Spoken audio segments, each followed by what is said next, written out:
Dawson Rider Review. Hey YouTube, Dawson Rider here with my review of Arms Change Series Premium Bandai 07 Kamen Rider Duke Dragon Fruit Energy Arms. Man, that is a long title. So this form in particular is from the Gaim Drive movie. It was only used in that when Ryoma was like revived as like a intelligent robot, like manifestation. I don't know how to describe it, but yeah, so that's what this is from.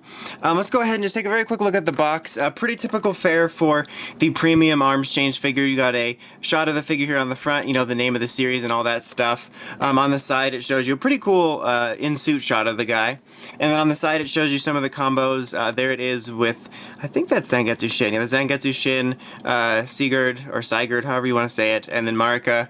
On the back it just shows him battling Zangetsu original recipe, and then on the top shows you how arm change figures work, all that fun stuff. On the bottom there's actually that same suit shot from the side, except like in color and stuff.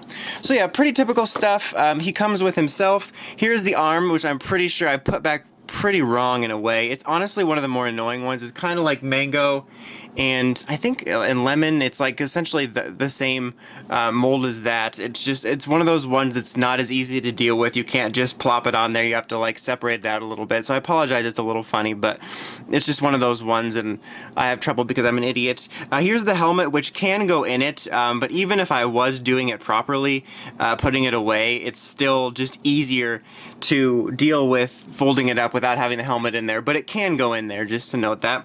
Like all the other Energy Riders, he does have a sonic arrow, which is pretty normal. These are honestly pretty well done. I mean, they're not like hyper figure arts detailed, but they got all the base colors of it, and I really dig the way they pull back like that. I think that's kind of neat. Okay, so for the figure itself, this is the same base mold as regular Duke. He's just got some slight differences in the armor. The driver is a different color. You can see up here on his helmet he's got this specific design for Dragon Fruit's energy, but it's the same base mold, which is really easy to do. Articulation-wise, you have a solid little hinge ball joint here, swiveling around, single joint, swiveling at the arm. You got swiveling at the fist as well, and then those little independent finger joints. He can move his waist. You have a pretty nice little ball joint on his leg with the swiveling as well. Single knee joint. You have a little ball joint on his foot, and his head and neck can move around pretty well. I always sound like a broken record when I do these, but their articulation for like these and the TK series figures from Drive are pretty much, you know, halfway in between a 5-inch Power Rangers figure and a figure art. So I think that's the best way to describe it. Okay, so now I'm going to sort of just unfold this monstrosity that I've done here, and we're going to put this on top. So it's kind of like all the other ones. You're going to slide his head through there. So let me get this out of the way. Warning, pieces may fall off during the ride. Actually, that went on pretty smoothly. Now that I said that, something's going to go wrong. Every time I say something like that, something goes wrong. So yeah, there's something wrong. I put it on upside down. Classic me. Okay, there we go. So snap it on there. Luckily, I haven't had any problems with them not snapping on corners. I do remember who it was. I think it was Bravo. I had problems with him snapping on a corner. It was really annoying. There was just like this one corner that would not snap in. Okay, and this is one of those ones where you have to like fold it at a certain angle and get it to stay. Okay. And then the back here, just be real careful to not pull the sort of cape pieces off. Bend it down. And then these can sort of be molded however you want them. They can fall off depending on what you're doing with them. And then on top here, put his helmet. And there you have him, pretty much. Dragon Fruit's energy arms right there. Let's put his little weapon in his hand. Honestly, I'm not really a huge fan of this form, which is funny because Duke Original Recipe Lemon is one of my favorite suits in the series. I think it looks really cool. There's just something about this that I'm not a huge fan of. I do think it looks a little bit better in like the movie in live action than I thought it would, but it's just not a favorite of mine.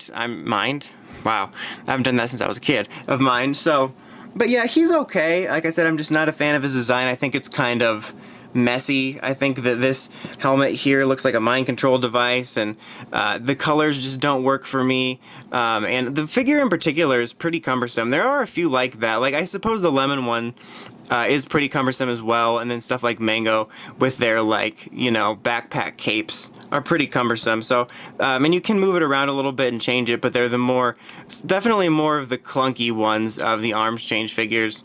But yeah, like I said, just not a huge fan of the form. I cannot get him to hold his sonic arrow to save his life, to save his artificially generated life. But yeah, that's him.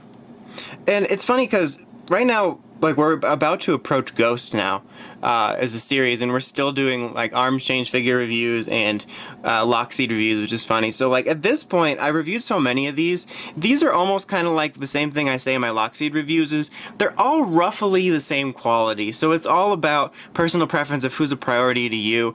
And in a lot of cases, like with me, I pick them up because completionism, and also it's nice to have the different arms for switching out possibilities. But for this guy, I would say on a personal level, he's one of the weaker ones. I think there's definitely some stronger looking and easier to deal with premium Bandai ones. So if you really want him, you're pretty much getting Lemon Energy Arms Duke, just with a different sort of weirder aesthetic. But if just for my personal opinion, I would hunt down some of the other premium Bandai Gaim figures. I just think this is one of the weaker ones for me personally. It's just, I'm not a huge fan of it. I know I'm not a huge fan of the design, but just dealing with the figure in general, it's just not quite as fun as the others for some reason. But anyway, that's about it. Until next time, make sure you check out the Crazy Podcast at writersrangeandrambles.com. And of course, don't forget to like, comment, and subscribe. Till next time, Dawson Ryder, signing out.